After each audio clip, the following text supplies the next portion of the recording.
बात सुनो। ये अपन क्या कर रहे हैं अभी? मछली को भून रही है। ये कैसा कलर है? ग्रीन। ग्रीन है। अच्छा, और ये इन कलरों को क्या कहते हैं? Water colour. Water colour. इसके अंदर क्या करते हैं? इनको भिगोते हैं। भिगोते हैं। ये कैसा कलर है? येलो। येलो का मतलब? पीला। पीला।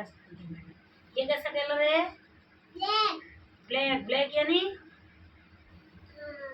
काला आंटी मैडम। काला। अच्छा, ये क्या है बेटा? जग। जग। जग। जग की स्पेलिंग क्या होती है बेटा?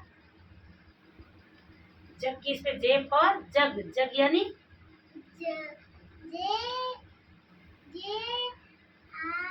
जे यू जी जग।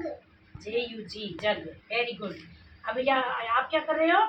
ड्राइंग कर रही हूँ। भरो कलर भरो।